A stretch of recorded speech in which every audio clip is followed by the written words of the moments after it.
జనవరి 2024 నుంచి ఈ రోజు వరకు ప్రతి నెల మొదటి తారీఖు నాడు ప్రభుత్వ ఉద్యోగికి జీత భత్తాలు ఖాతాలో పడుతున్నాయా లేదా మీరు ఒక్కసారి వాళ్ళు అడగండి. ఏ ప్రభుత్వం కోసం ఏ ప్రజల కోసం మీరు నిరంతరం కష్టపడుతున్నారో మొదటి తారీఖు నాడు మీకు జీత భత్యాలు ఇవ్వలేదంటే మీ యజమాని మీదనో మీ ప్రభుత్వం మీదనో మీకు ఎందుకు విశ్వాసం ఉంటుంది, ఎందుకు నమ్మకంగా పనిచేస్తారు?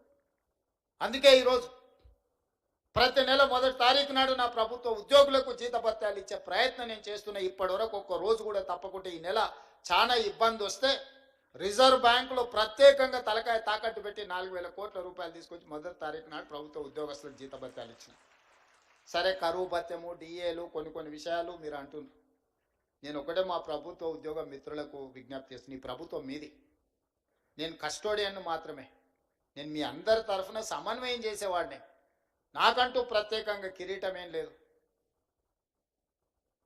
నాకేదో పెద్ద స్ట్రేచర్ ఉందని కొంతమంది మా స్ట్రేచర్ పెద్దదని.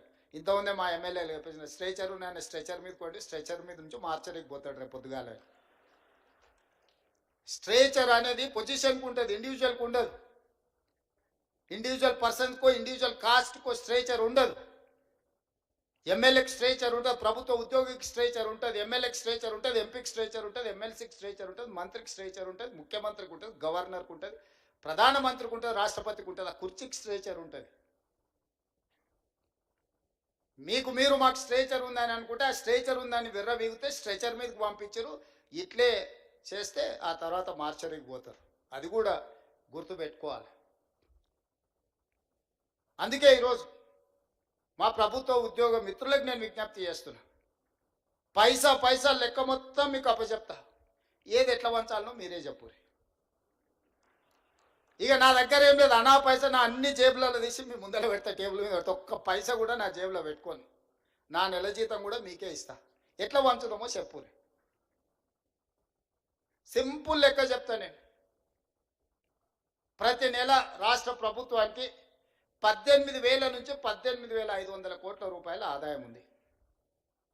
ప్రతి నెల రాష్ట్ర ప్రభుత్వానికి 18,000 నుంచి 18,500 కోట్ల రూపాయల ఆదాయం ఉంది. ఓ నెల 200 ఎక్కువ 200 తక్కువ, ఇది ప్రతి నెల ఆదాయం. 6,500 కోట్ల రూపాయలు ప్రభుత్వ ఉద్యోగస్తుల జీతభత్యాలు, పెన్షన్లు, అవుట్సోర్సింగ్, కాంట్రాక్ట్ ఏదన్నా అనుకోండి, మీకు ప్రతి నెల జీతభత్యాలు ఇవ్వడానికి 6,500 కోట్లు పోతున్నాయి. ఇంకొక 6,500 కోట్లు అయ్యగారు చేసిన అప్పులకు తప్పులకు ప్రతి నెల 10 తారీఖు లోపల కట్టాల్సి వస్తుంది. 7 లక్షల కోట్ల అప్పులు చేసిండు.